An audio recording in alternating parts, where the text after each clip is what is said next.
টিভি9 বাংলায়। স্যালাইনের যোগান নিয়ে রাজ্যের স্বাস্থ্য দপ্তর মহা আতান্তরে পড়েছে। তার কারণ, প্রথমে যে সংস্থার স্যালাইন বাতিল হয়েছিল তা তো হয়েই গিয়েছিল, তারপরে যে বিকল্প সংস্থা তাদের স্যালাইনও এখন বন্ধ করার নির্দেশ, উৎপাদন বন্ধ করার নির্দেশ মহা বিপাকে রাজ্যের স্বাস্থ্য দপ্তর। বিকল্প সংস্থার উৎপাদন বন্ধের নির্দেশ স্বাস্থ্য দপ্তরের। ছত্রাক থাকায় পশ্চিমবঙ্গ ফার্মাসিউটিক্যালে স্যালাইন ব্যবহারে রয়েছে নিষেধাজ্ঞা। বিকল্প হিসেবে ফার্মা ইম্প্যাক্টসকে বরাদ দিয়েছিল স্বাস্থ্য ভবন, সেই সংস্থারও উৎপাদন বন্ধের নির্দেশ।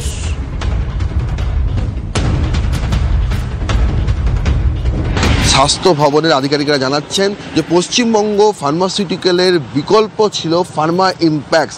পশ্চিমবঙ্গ ফার্মাসিউটিক্যালের যখন 14টি প্রোডাক্ট তাদের উৎপাদন বন্ধের নির্দেশ জারি হওয়ার জন্য সতর্কতামূলক পদক্ষেপ হিসেবে সেখানে 14টি প্রোডাক্ট ব্যবহার বন্ধ হয়ে যায়, তখন ফার্মা ইম্প্যাক্টস 14টির মধ্যে 7টি প্রোডাক্ট সাপ্লাই করেছিল রাজ্য স্বাস্থ্য দপ্তরকে। এখন ফার্মা ইম্প্যাক্টসও যদি আতশ কাচের তলায় চলে আসার পর রাজ্য স্বাস্থ্য দপ্তর পড়েছে আতান্তরে।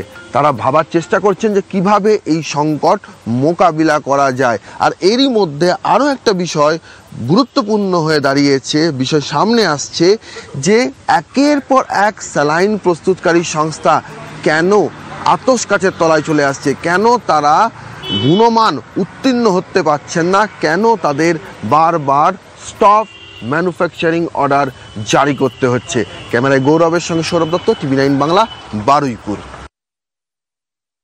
সিডিএসসিও তরফে বলা হয়েছে, স্বাস্থ্য ভবনে কমিউনিকেশন করে বলা হয়েছে যে আপনাদের প্ল্যান্টের স্টেরিলাইজেশন এবং প্ল্যান্টের যে উৎপাদন সংক্রান্ত কিছু ইস্যুজ আছে সেই জন্য আপাতত স্টপ ম্যানুফ্যাকচারিং এর অর্ডার। नहीं नहीं, कुछ भी इशू नहीं है।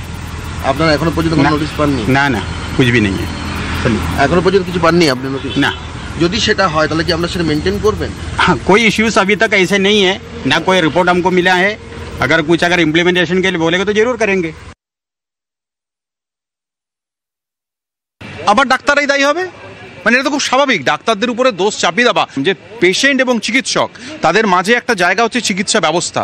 এই চিকিৎসা ব্যবস্থার মধ্যে যারা আছে তারা ডাক্তারদেরকে হাতের পুতুলের মতো নাচাচ্ছেন, এবং সেই জায়গাটাই আমাদের কথা ছিল এবং সেই জায়গাটা নিয়েই আমাদের আন্দোলন ছিল।